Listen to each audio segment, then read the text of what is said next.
Hey everyone, Sean Dawson here from Julie Harris Realty with a monthly update for June 2021. As I do every month, today I'm going to talk about the monthly indices from Corelogic which have just been released. I'm not going to dwell too much on those figures today though, because I would like to talk about a house that I've recently just sold in Manly West and how that relates directly to what we're seeing in the market at the moment. But quickly, here we go.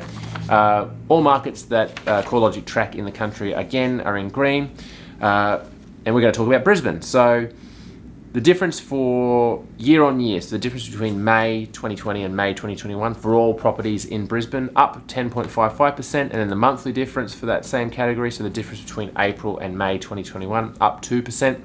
Freehold homes only, the difference year on year, up 11.93%, and then up 2.16% month on month. And then units, last but not least, up year on year, 4.17%, and then month on month up 1.18%. We do expect this to continue for more months, 3 or 4 months at least. I was at a great conference today with the REIQ and they were talking about the property clock, 12 being the peak of the market, 6 being the bottom of the market, and there were probably 20 different opinions from 20 different agents in the room about where we were on that clock. Some people thought we were at 9:30, some people thought we were at 10, some people thought we were at 12, some people thought we were at 6. Where we are really, it's hard to tell, and I think it varies between suburbs, but if we want to talk about Manly West, perhaps we're at about 10:30 to 11:30 in the market, which means we've got more room to go, but once we hit that 12 o'clock, that means we are at the peak, and then that's when prices start to fall.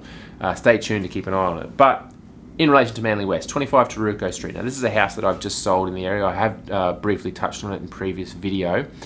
This was a property that we sold off market. Now, I'm advising all clients considering the sale of their home at the moment to strongly consider putting it up online, pay the marketing fees to get it up on the big portals, because I can't sell a secret and I can't negotiate with just one buyer. For me to be able to conduct myself as a professional, I need to be able to negotiate with multiple parties, and the only way to do that is to get as many eyes on those properties as possible. How do you find those people? Out there online. With that said though, this client, or the owner of this home, 25 Tarooko, she had a very negative experience trying to sell the home previously with a different agent. I would say that negative experience was probably related to the fact that the market just wasn't where she wanted it to be at the time. They had listed it in early 2018 with a guide of offers over 550. Couldn't achieve that number at the time, so they took it off the market. I'd met this client via a conversation relating to real estate, but we'd never transacted together before.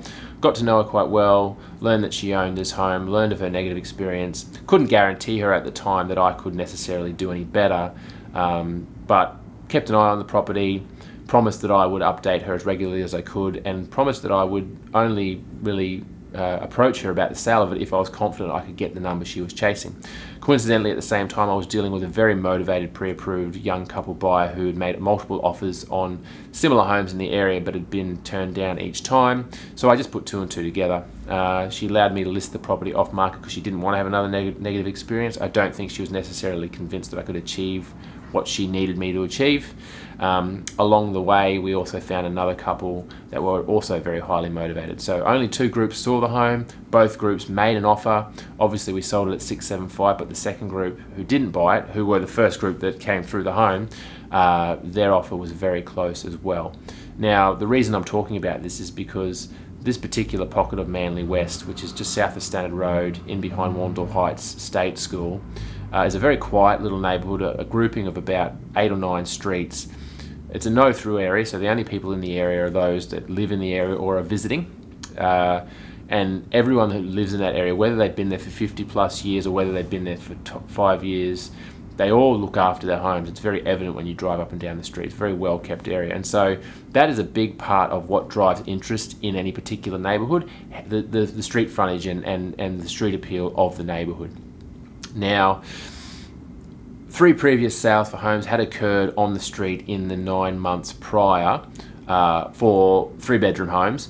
Granted, probably homes that weren't as well kept as number 25, but still very habitable, very comfortable. You could easily live in these houses for a long period of time without having to do anything to them. Now, I'm going to touch on them very briefly just to talk about how the market has changed. Now, I'm not sitting here tooting my own horn. I do believe that I played a relatively large part in achieving the figure 675 that the seller wanted, but I also do believe that this market had a lot to do with it. So we're looking at 3 sales for similar era build homes within the same almost 30 meters squared.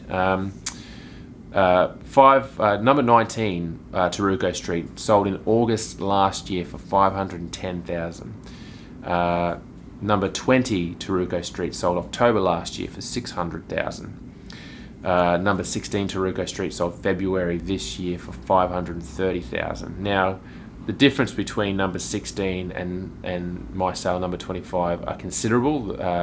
Substantially renovated interior of number 25 against a house that was in largely original condition, but that's a difference of 27.5%. The median value change for all houses in the entire suburb is over the last 12 months has been 12.7%, but this particular pocket just seems to be going gangbusters at the moment. Just goes to show you that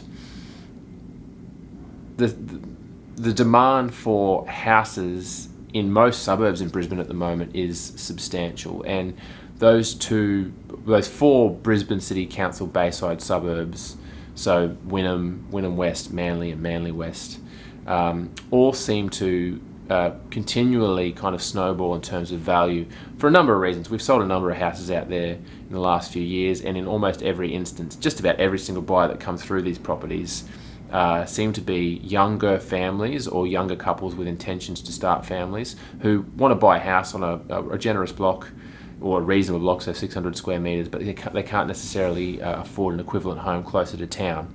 So they all come out to the Bayside. I've also got so many different friends who have done the exact same thing in the last few years. So if we are at the peak of that property clock at the moment, so getting close to 12 o'clock, are we at the peak of what the prices that can be achieved for houses in this current cycle are?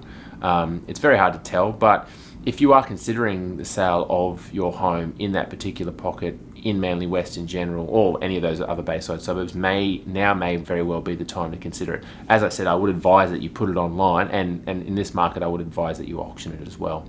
If you would like to talk to me about how we can achieve stuff like that for you, you're more than welcome to give me a call. My number is below. Again, thank you for the time. I might wind it up right now. Next month I'm going to focus on a different sale. I think I might start doing this month to month now, just focusing on a particular case study for a particular property. But in the meantime, if you would like to talk about real estate, whether it's buying or selling, you can reach me on all the appropriate avenues. Thank you, and have a great June 2021.